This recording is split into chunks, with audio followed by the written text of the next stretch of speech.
We'll begin. So hello and welcome to the February Macular Society webinar, now called Macular and Me webinars.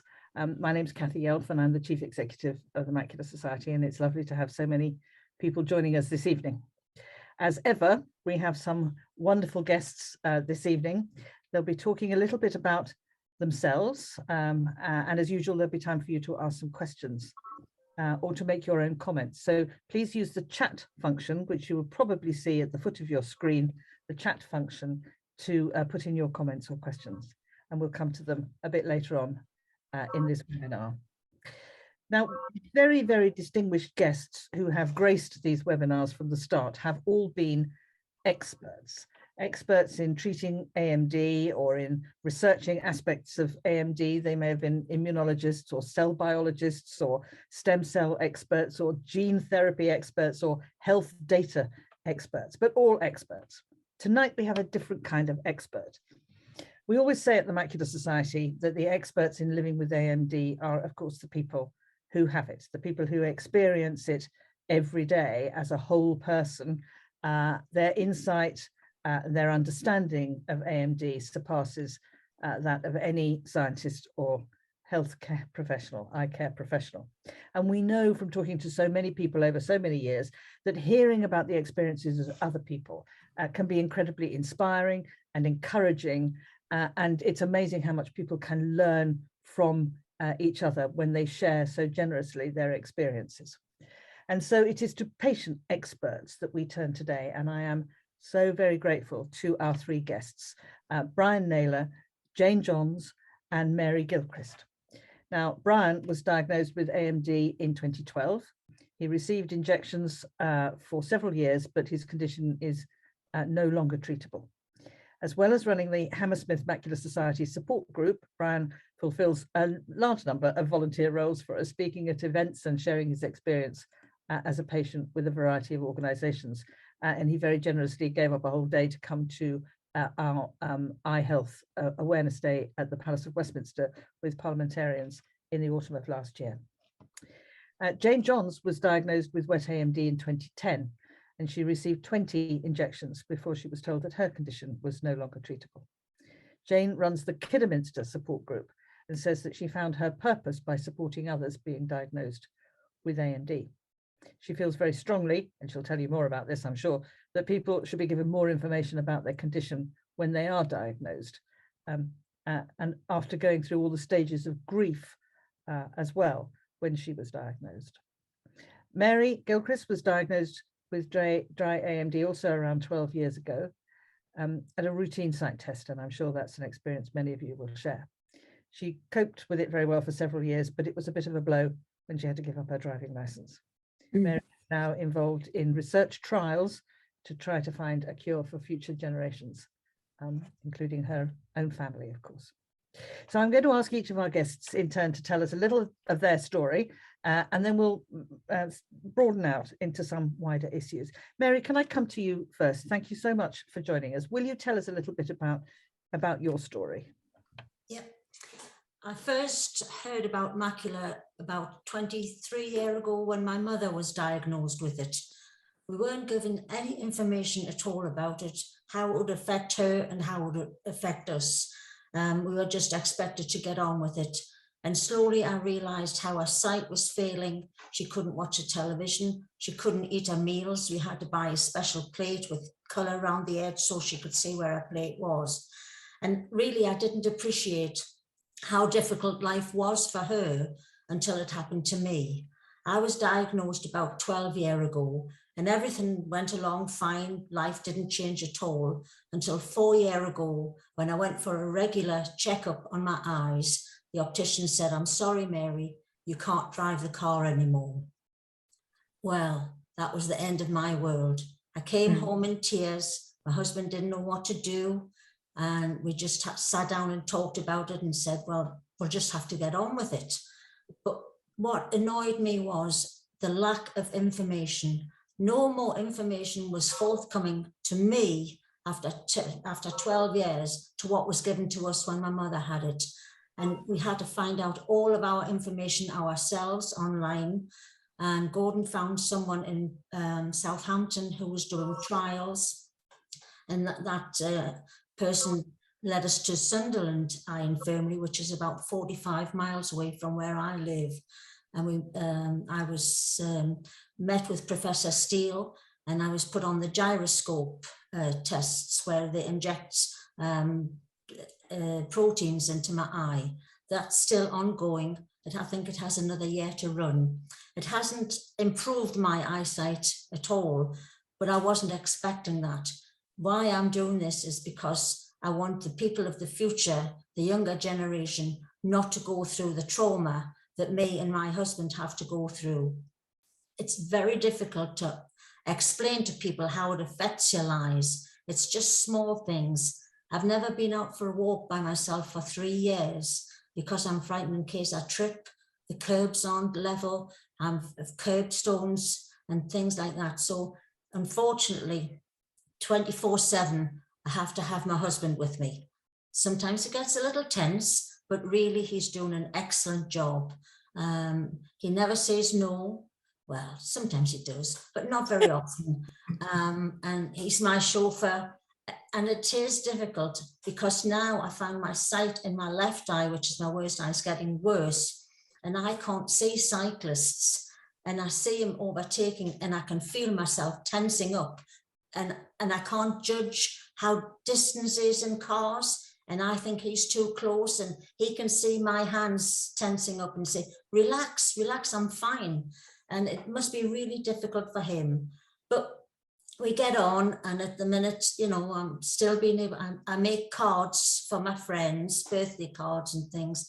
So I'm still able to do them to a certain degree. So as long as I can carry on doing that, I'm fine, and have Gordon with me, fingers crossed, for a long time yet.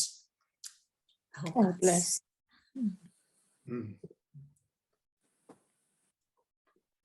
Mary, thank you very much indeed. That was very moving indeed. Thank you so much. Brian, can I come to you? Will you tell us a little bit about your story? Yes, certainly, Kathy. You will excuse me if I appear to be looking off to the right. I've got a second screen and it has just a few notes on it, so I just need to be reminded. Well, 12 years ago, I had just bought a new pair of spectacles. They were expensive. And I took them home and started to use them, and they just didn't work. So I felt sure that the optician had made a complete mess of the prescription, and went back and wagged my finger at him and said, you know, they're very expensive. Anyway, he had a good look at me and said, no, I think you ought to go to the accident and emergency department of the Western Eye Hospital straight away, because I think there's something going wrong. I'm very grateful to him for that. And because I went, and I did my 5-hour wait. It's mandatory nowadays that you go to the A&E, you have to wait for 5 hours. But I did my 5-hour wait, and then I went and saw a very, very heavily overworked young ophthalmic guy. And he sat me in a chair, and either side of me were 2 other ladies, as it happened. And he was trying to deal with them and a nurse at the same time he was dealing with me. I felt heart sorry for him because the place was mobbed and there were lots of people outside. Anyway, he said, yeah, look, there's little doubt about it. You've got AMD. I don't know if it's wet or dry. We'll organize an appointment for you. It'll be about 6 weeks' time. And I was then really left to just go. So I said to my wife, who was waiting for me, I've got something called AMD. I've no idea what that is. And indeed, neither of us had the slightest idea. And he had said something about wet ones, and I didn't understand what that was either. And so I did what I think most people today do, went home and I got onto the internet and looked up AMD. And I found there that there was different sorts of it, and some of them were quicker acting than others. And I still didn't really understand it, but I did very luckily find an organization called the Macular Society, and it had a helpline, a telephone line, and that was for me a godsend. It really was. I got in touch and talked to a gentleman on that line. And he explained very briefly and very succinctly and very accurately, actually, what AMD was and the differences between wet and dry. And I was very grateful for that. And he said, well, which have you got? Have you got wet or dry? And I said, I don't know. I don't think anybody knows at the moment. Well, you need to get it looked at quickly in case it's wet. How do I do that? Well, you've been to A&E, haven't you? Yes. Well, if they couldn't tell you there, I suggest you try to see somebody privately if you can afford it. And he then recommended the name, actually a gentleman called Nick Lee. And I saw him the next day and he said, yeah, we're going to do some tests. And he did. Had the examination was normal plus a fluorescein scan. And he said, yes, you have got AMD and it's wet. And so we need to start some injections fairly quickly. And I said, injections? What injections? And he explained then that he was going to put an injection into my eye, which sounded very, very unpleasant indeed, as far as I was concerned. But he then explained that I would need them, and probably for some while. And if I were going to do it privately, it would be quite expensive. He gave me an idea of cost. So I then asked, well, how many? And he said, well, I've got some patients who only need 2 or 3. And I've got others who've been having them for 3 or 4 years every month. So there's no way of telling at the moment whether you're going to need lots of them or just a few. I then had to do some quick sums and realized that I needed to go back to the NHS as quickly as possible. And that, with hindsight, was perhaps a mistake. Because although I was allowed to go back to the NHS and there the diagnosis was confirmed, it took a little while because they felt it necessary to do all the tests again, spread over a period of nearly a month, during which time I think the wet actually became worse. Anyway, we then started a series of injections, and for a while that seemed to have held things, but eventually, in common with a lot of other people, we got to the stage where they were no longer helping, as you said, Kathy, and so we stopped. Now, okay, that all sounds a bit negative, and I suppose looking back at it, I felt pretty upset about it because, as Mary has already said, nobody at any time had the time, and I don't blame them for their lack of time because there were enormous numbers of people waiting to see them, but they didn't have the time to sit down with me and explain what was happening. My wife actually said to one of the ophthalmic guys later on, you know, this is an everyday occurrence for you, but for us, this is something very, very new and actually quite frightening. So please, can you tell us a bit more about it? But I think perhaps over the years in between, I have met a lot of people whose experience was broadly similar in that their diagnosis was simply handed out in a very routine way without very much explanation. The lucky ones like myself found their way to the website and to the Macular Society and to the very, very helpful helpline.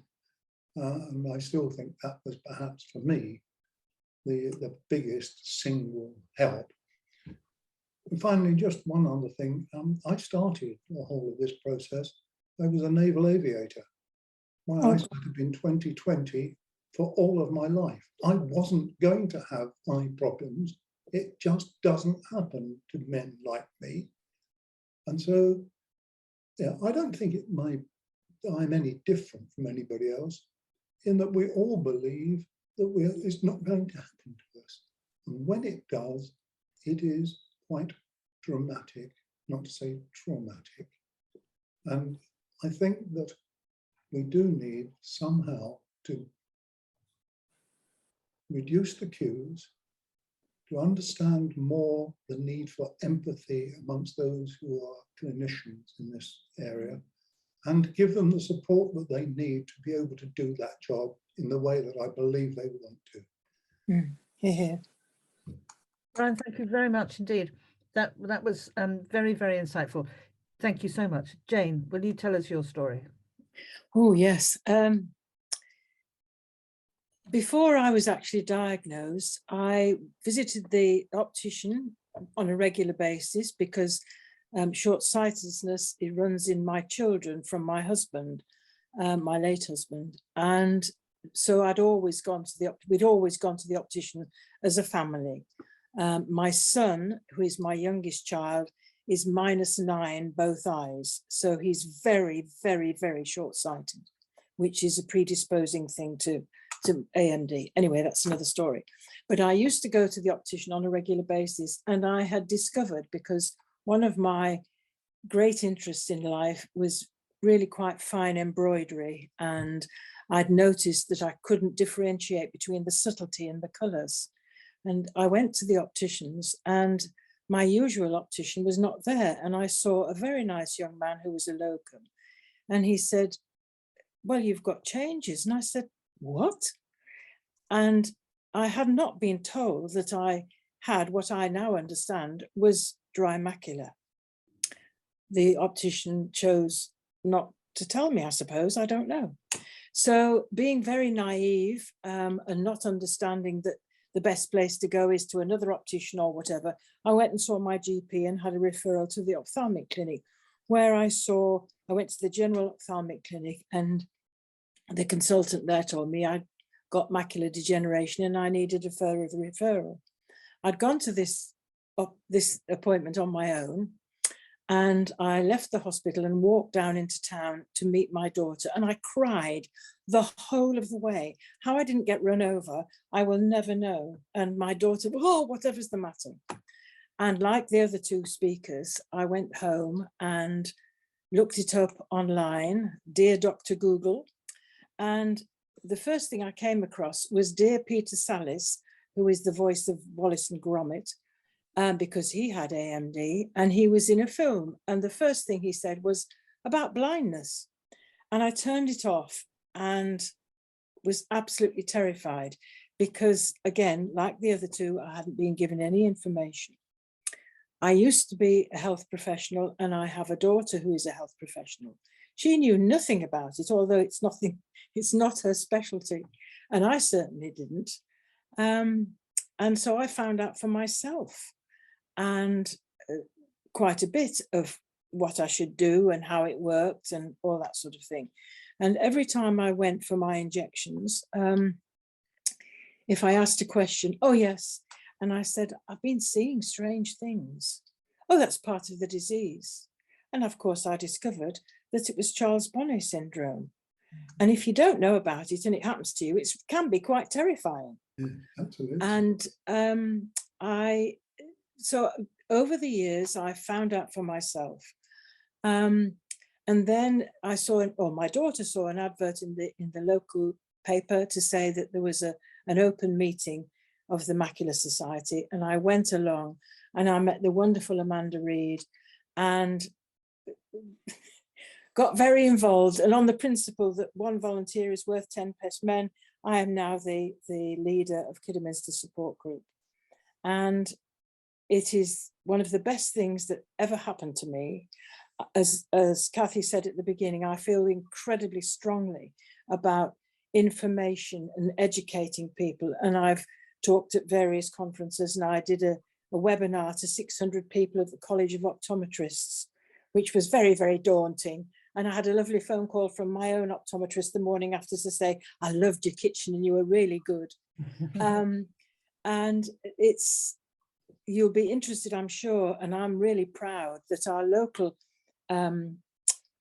hospital trust has now produced the most superb information leaflet for people who are newly diagnosed, and it is given out, and it's what it is. It's about Charles Bonnet, it's about the sequence of injections, it's signposting people where to get help And I'm figuring that as the leader of the Macular Society elite support group locally. And it is wonderful to be able to help people.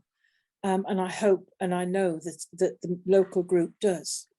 And if I tell you that my husband collapsed and died when he was 55, and my daughter had open heart surgery when she was a tiny little baby, and this has had as much impact on my life as both those events.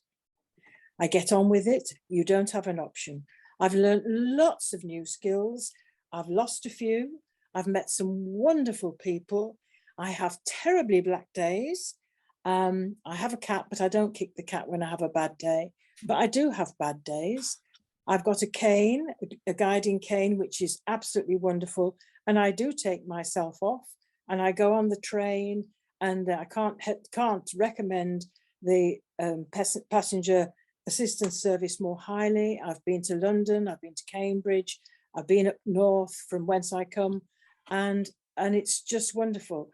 I have to say that was all before COVID, and COVID, like an awful lot of other people, has made a huge impact on my life.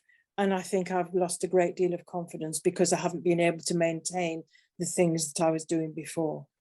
So that's just a bit about me. I hope that's okay. And that again, very moving and very informative. So thank you very much indeed.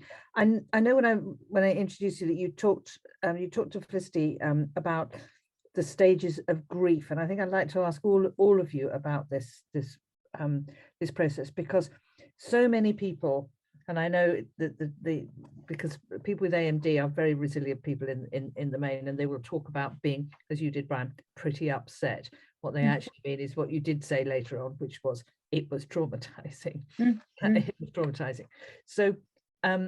So often people do say that losing vision is like losing a loved one. It's like a bereavement in a way, and people do very often go through the same kind of cycle of grief and grieving that people who have lost a loved one go through.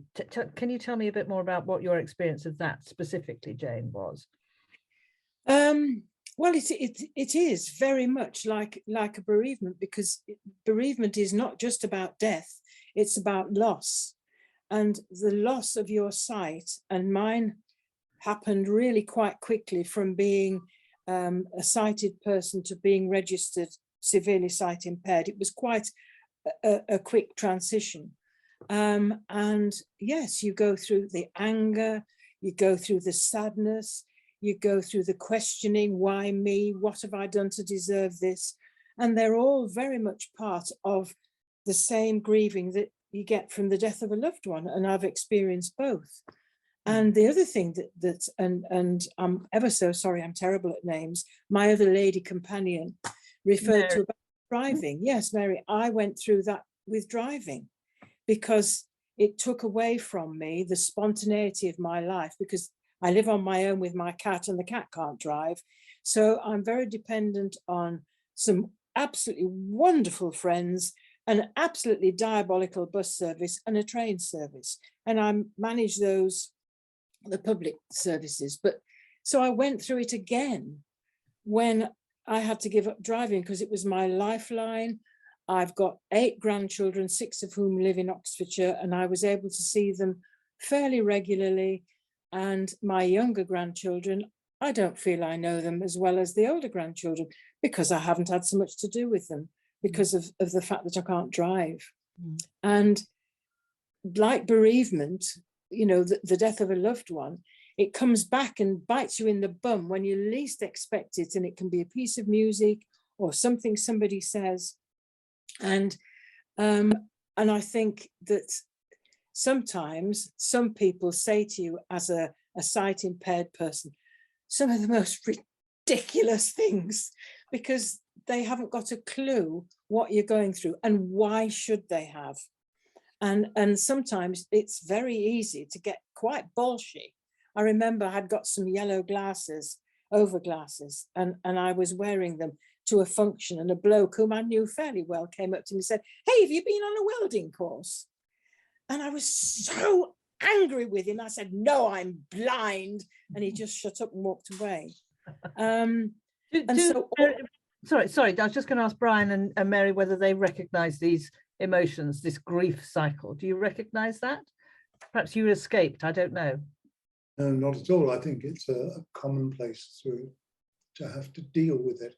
And the issue is that I think those people who have not gone through the early stages of AMD never quite understand it. I mean, I can on occasion see something bright on the carpet and point to it, and I know that there's something there. I don't know what it is, but there's something shining, and it could be a pin, for example.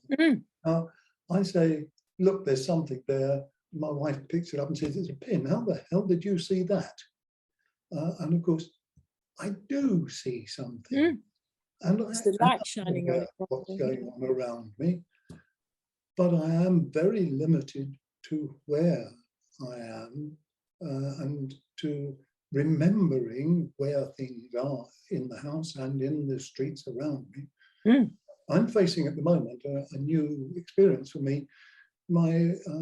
The local council and the government, God bless them, decided they want to put in a two-way cycle lane around the street in which I live, which has changed all the bus stops, the layout of the crossings and where the bus stop is and how you get to an island bus stop and so on. So, and I'm having to deal with that all over again. It's like a second bite of trying to come to terms with a very different world. And yes, sometimes you're absolutely right, Mary. Sometimes just sit there and think, why me? And it must be infuriating when you think people are putting things in your way. You think don't you think I've got enough to worry about without you shifting the bus stops to the middle of the road? And I have to risk life and limb to get on a bus. It must be maddening, absolutely maddening. Mary, what about you? Did you suffer grief and loss? Did you feel that emotion? Yes, I did, especially when they told me that I couldn't drive. I had been driving for That's 60 a big years. watershed. It's a real watershed moment, that is. And you know, 60 years of independence, just getting in the car and going off to Asda or wherever. And then suddenly I couldn't do that. I had to rely on Gordon, and I have a good social friends who take me around and about. But it's still not the same as being able to just jump in the car and off you go. And I found that was really difficult. And another time when it really, really hit me was we have a mobile home near Bordeaux in France, and we go there every year for about 3 months. And I generally used to fly home for a couple of weeks respite. And I had to go via Bordeaux to Amsterdam. And I was in Amsterdam airport, and I suddenly realized I couldn't read the boards to tell me where I had to check in. And I stood there and I just felt like screaming. I just felt so lost. And fortunately, this lovely lady came along, and I grabbed her hand and said, explained what it was. And she was so kind. She took me exactly where I had to go. I don't know whether I took her out of her way or not, but she was excellent. And recently, when I fly home before COVID, I went into the assistance where they take you, and that's been excellent, but it's still not the same. And it's just little things. It's very difficult to explain to someone what you can't see and what you can see, because at the moment my peripheral vision is quite good, but it's the central vision. And some people think that if I'm walking along the street with Gordon and they say hello and I don't recognize them straight away, they don't understand until I explain to them I can't see their face. And sometimes it can be a little bit embarrassing, but it's like the others have said, you have lots of good days, and then suddenly you're in despondency. Just the simplest thing can make you feel upset, anger more than anything, because there's nobody there. If it wasn't for the Macular Society, my world would be small, very small. Yes. So I have a lot to thank the Macular Society for. Well, that's great to hear. That's really great to hear. This business about people not understanding the nature of the sight loss. two things. We frequently hear that people say that they have actually lost friends who thought that they'd been snubbed in the street because somebody hadn't recognized them, and that lack of understanding. And also that people, their family or friends might think they're a bit of a fraud. Oh, Granny's having a bit of a laugh here because she says she can't see me, but if I drop a bit of paper on the floor, she's on it like a shot. She can see out of the corner of her eye that so is Granny's sight really that bad or not? Is she pulling our leg a little bit? That must be incredibly infuriating, not to be believed. It is. I think frustration is one of the worst bits of this whole thing. The frustration that you set out to do something and something happens and you can't, or the print in the instructions defies belief that it's so small, and that any magnification that you might have won't even magnify it enough to see so that you can use it. And oh yes, if I had a swear box, I'd been to Barbados twice this year, and it's only the end of February. I have to say I agree with that, but there is another side to the coin as well, that some people can be very peculiar in London, particularly where it's crowded. I do use a cane. And I can't tell you the number of times people have jumped over it. Oh yes. Yeah, just to get past me one way or the other. I've actually been sworn at because I tapped somebody on the heel with my cane. I didn't know they were there. And there are issues of that sort as well, where you are made to feel on occasion as if you've done something wrong. You are an embarrassment. Would you please go home and stay quietly on your own? And that happens on occasion. Not often, thank goodness, but it has happened. But of course, the biggest problem is not being able to read even the simple things. Can't see the number on the bus. Can't see the number on the bus stop to know if the bus stops there. Can't read the instructions on the tube. And sometimes it can be really quite difficult to find somebody who is prepared to say, oh yes, if you go there, go down to the left to the corner and turn left, and you'll find it there, and be helpful. A lot of people just ignore you. You're an embarrassment, go away, we don't want to be bothered. I mean, that's upsetting.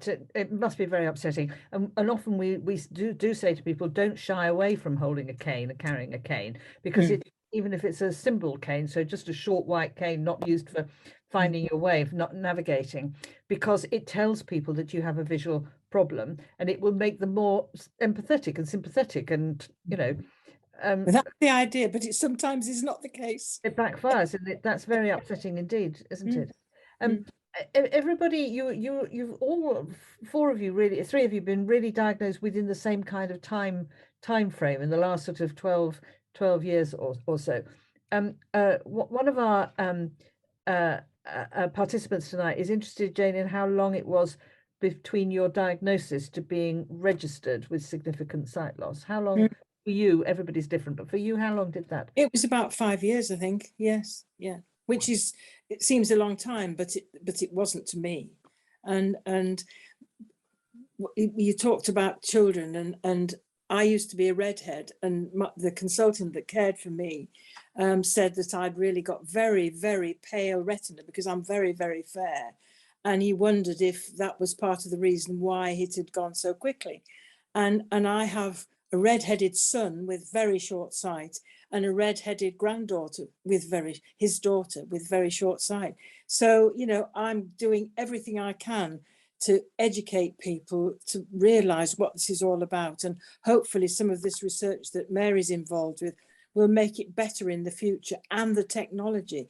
But I think for the current generation, the older generation now, who haven't been brought up with the level of technology that we have now, it's actually very, very difficult to learn to use it. And I hope that technology, as it improves, will become simpler to use rather than more complicated, because when you can't see what you're doing, it's actually very difficult. Voice activation is now really important. And I discovered something the other day. This is not to do with macular degeneration, but I discovered something the other day that on Apple, if you say, "Hey Siri," you can make it do a Harry Potter magic spell. Yes. So you've just started my as well. phone. Sorry? So Kathy, you've just started my mobile phone. Oh, have I? Yes.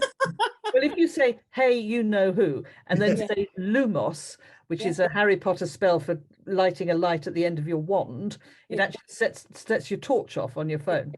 So I'm thrilled to bits. Email as well. Yes, that's right. Sends emails, text messages, all kinds of things. Yeah. So a question has come in for Brian. Brian, this is a question from somebody whose son is in charge of, now this is, you'll be very gratified to hear this, is in charge of designing the new cycle lanes for Preston in Lancashire. Is there anything that she could pass on to him to make things easier? Oh, how long have you got? This could be quite a long time. A week could be just about long enough. There are a few things. I mean, clearly the issue is that if you get off a bus on an island bus stop, it's very difficult for somebody who's visually impaired, and particularly if it's a long one where maybe 2 or 3 buses can stop at the same time. Very difficult to know where is the safe place that you can cross back to the pavement. And particularly if it's, as it is here, a 2-way cycle lane. So when you do get to that, quote, safe place, you've got to look in both directions. Well, you can't look in either direction if you're me. So one has to hope that the signs that are there for the cyclists give way are being observed. I think that's a somewhat. I wonder if does the new highway code help at all? Because it's supposed to give hierarchy to the most vulnerable on the road, isn't it? So the pedestrian has hierarchy, has precedence over the cyclist, who has precedent over the motorcyclist, who has precedent over the car and the lorry and so on. So the most vulnerable. So they should give way to you. That's the theory. Yes, indeed. And there are going to be signs both on the cycleway itself and at distances from the crossings. The difficulty is that visually impaired people often can't find the crossing nearly as easily as perhaps the designers hope. And then they have to make a judgment. How safe do you feel? How lucky do you feel? Because you've no idea, the cyclists don't make a noise, so you've no idea whether a cyclist is coming and from which direction. So one has to trust that they will do what the new instructions say. And some do, many do, but some don't. And as we know, the new instructions also don't say that cyclists must use the cycle lane when there is one. So they can be on the road as well. And we know that some cyclists even decide that the pavement is a better place for them. So really, very easy for me to sound anti-cycle. I just wish that we would give more time and effort to training cyclists to understand the problems that are apparent for not just visually impaired people, but older people and people with mobility problems as well. So I think, thank you, Brian, that's really helpful. Work with those. Thank you. I think it may be that if your son, the questioner's son, would like a bit more information, perhaps you could get in touch with us and we'll I'm quite happy to put you in touch for both and stuff. Thank you very much indeed. Another question has come in about understanding, somebody understands macular degeneration doesn't always occur in both eyes at the same time. Could you comment on that? What was your experience, Mary? Did yours happen in both eyes at the same time, or was one ahead of the other? What happened with you? Well, to be honest, I don't really know, because I was just told about 10, 12 years ago that I had macular degeneration, and they didn't say which eye it was in, whether it was in one or both eyes. It was only when I went 4 years ago for my regular checkup. Well, I knew myself my left eye was worse than my right eye, just by looking at things, that the optician told me that the left eye was virtually useless, and that it was advanced in the right eye, so that made it so that I couldn't drive. And unfortunately, the little bit of vision that I did have in my left eye, I've now got a cataract on that. So I'm waiting, I don't know how long, to have that removed. But I've been told that it probably won't make very much difference. It might just let a little bit more light in to the little bit of sight that I do have in there, which is very, very blurry. So really, it's down to information again, the lack of. Yes, it is extraordinary that you weren't given that information at the beginning. You didn't even know what type it was or what. No. Jane or Brian, did your eyes go at different times or roughly at the same time? Well, Go on, Brian, go on. I did have, sorry. Go ahead, Brian. Yeah, please, thanks. Okay, I did have an idea that they were similar, but actually one of the things I perhaps could mention at this stage is that I don't have black areas in front of my eyes, which is what a lot of people report in macular degeneration.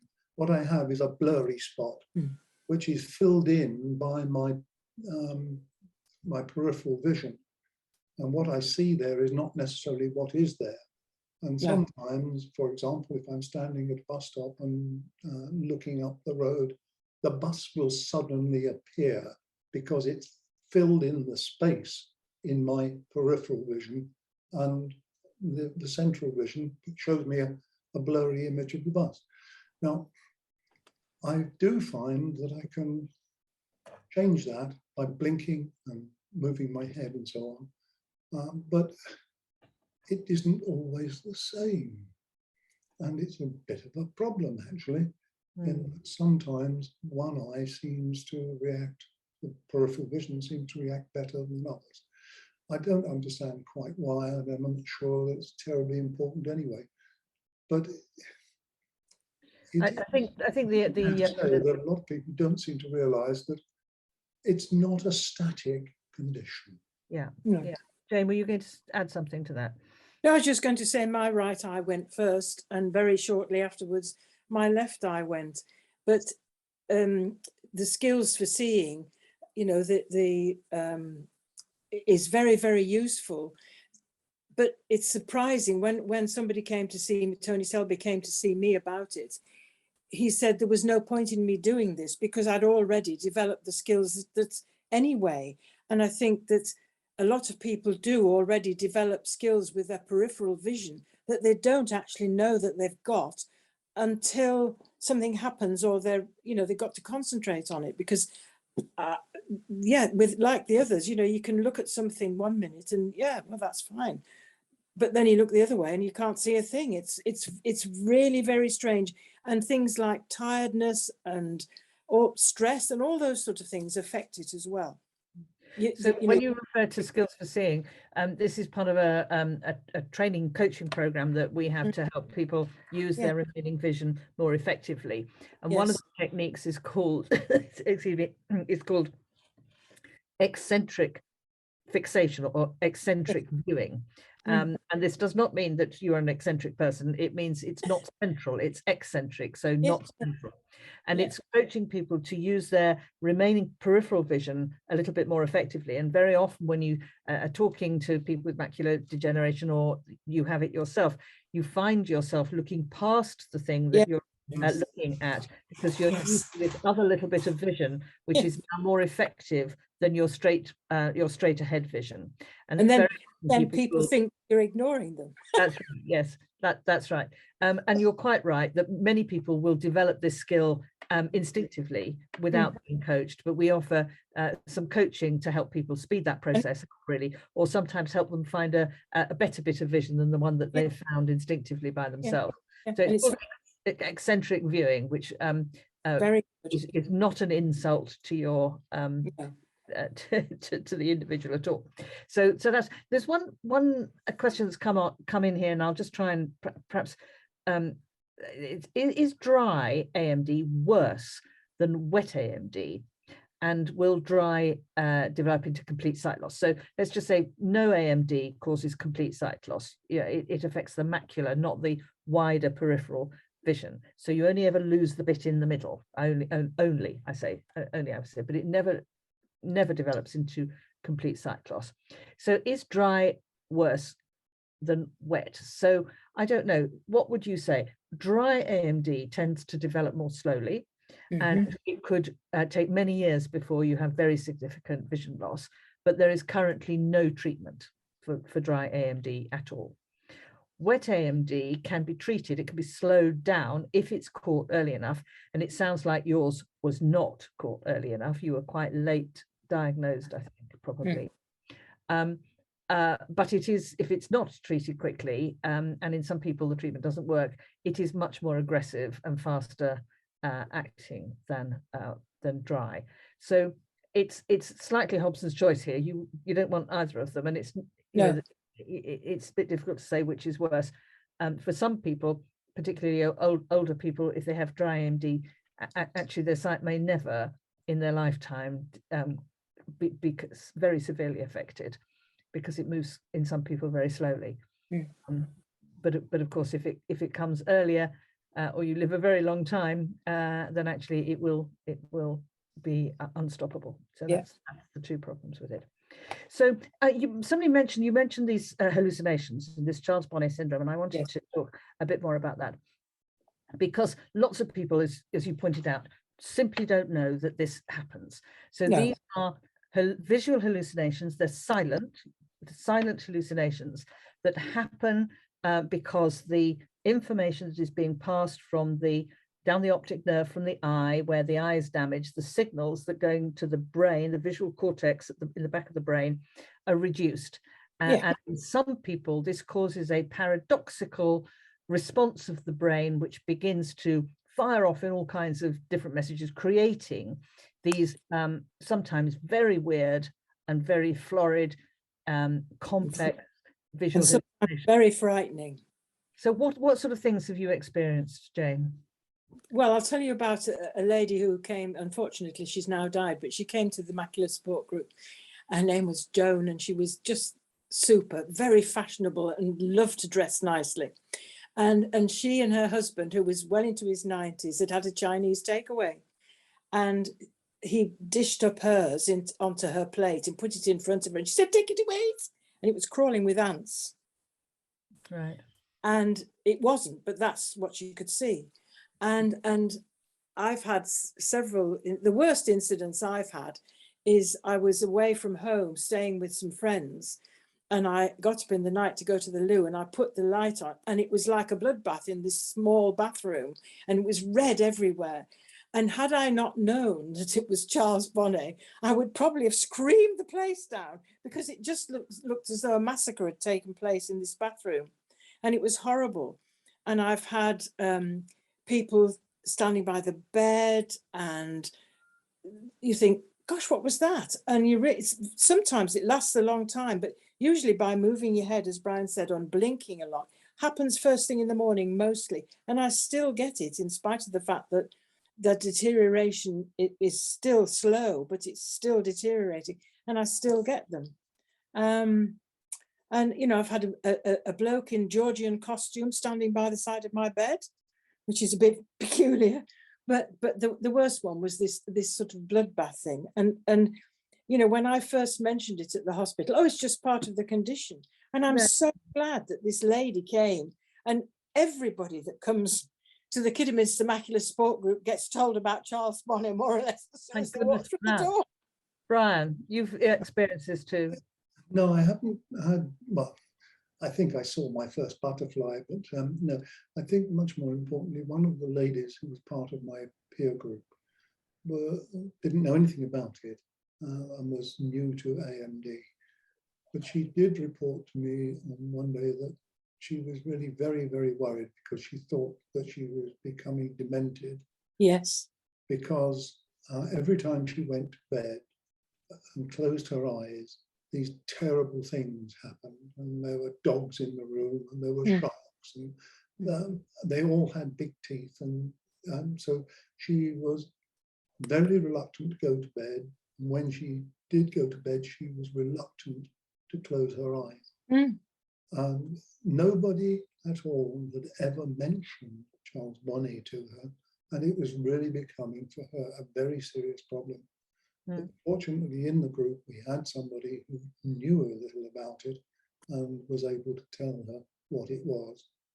And then she started discussing it, and I think became happier with it. Not happy, but happier with it. She understood that it was not, she was not losing her mind. Mary, have you had it, Mary? Have you ever had Charles? No, I've never experienced anything like that at all. The worst thing for me is if I do get up through the night for the bathroom, until that my eyes get a little bit of light in, I have two big black circles, and I've noticed that that's how I measure how my eyes are deteriorating, because at first the circles were quite small, but now they're quite big, and the right eye is catching up with the left eye, which is worrying for me, but nobody can tell me why. Yeah. So a question's come in here about having wet AMD in one eye and dry in the other, and a fifth injection soon. So each of you has said that in your case the treatment didn't last forever for wet AMD, and you were told that there was nothing more that the treatment could do. So the question is, how common is this, and how long from diagnosis might it happen? So I think the truth is it varies so much in Absolutely. I have come across people who had perhaps only 3 or 4 injections and no more. For about 10% of people, the treatment doesn't really work. It works for about 90% of people. It will successfully slow down. Yeah. 10% of people, and I think that's really because we're beginning to understand AMD as more than one disease, really, and they all look the same, but we need to refine the treatments, to tweak the treatments so that we get the optimum response from each person, and so it's very difficult to say, I'm afraid, how long a treatment might last. I've now met people who've had 80, 90, 104 injections, and for whom they are still working very well, and other people who've had perhaps 10 or 20 and had to stop. So it's not really possible to answer that question for you.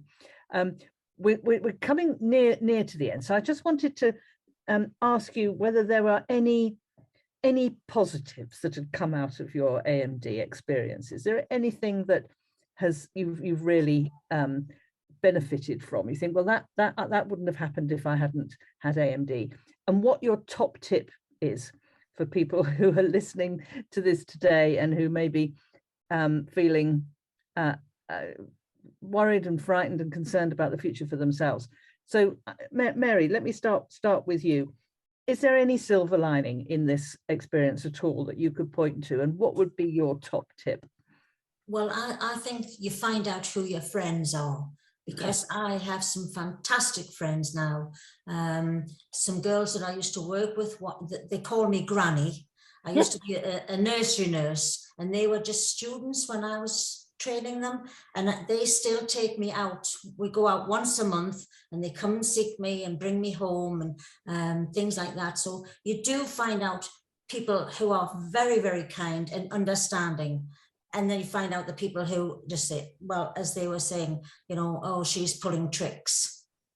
And I would just say, ask questions. Don't be frightened to ask questions and persevere. If I hadn't have persevered with my optician, I would never, ever have been registered severely eye disabled. Which has led to quite a few knock-on things that I can get, magnifying glasses and things like that, which I knew nothing about. I bought some myself, and I'm never anywhere. I have magnifying and glasses in every room in the house, and it cost me quite a bit of money. But once I was registered, I got them for nothing. And I've told as many people as I possibly can, ask questions, see what you can get, see what help is available, because if you don't, nobody will tell you. That's right. Good tip. Jane, what's is there any silver lining for you? And a question that's just come in quickly, which is actually about the most important steps you can take while you still have sight? What would you say to people? Do this before your sight deteriorates. Get this done. Make some memories, get technically savvy. Get yourself sorted with a good computer and get to know how to use it.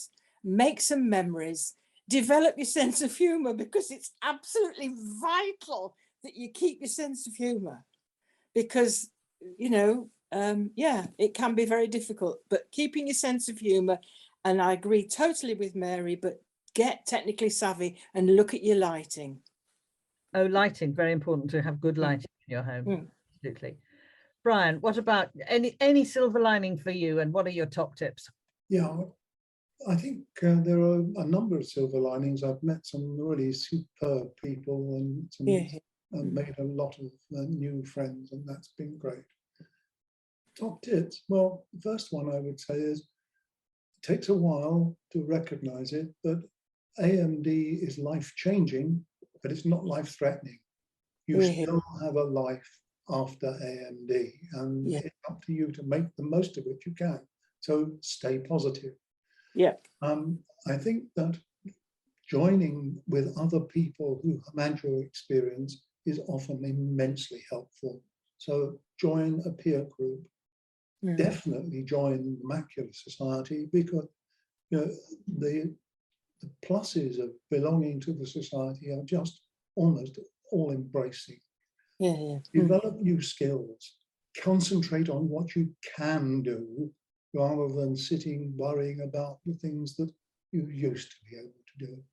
And there are many, many things which you can do. Yes, there are obstacles in the way, but if you tackle them, it can be still a very good life indeed. That's wonderful. That's wonderful. I can't thank you enough.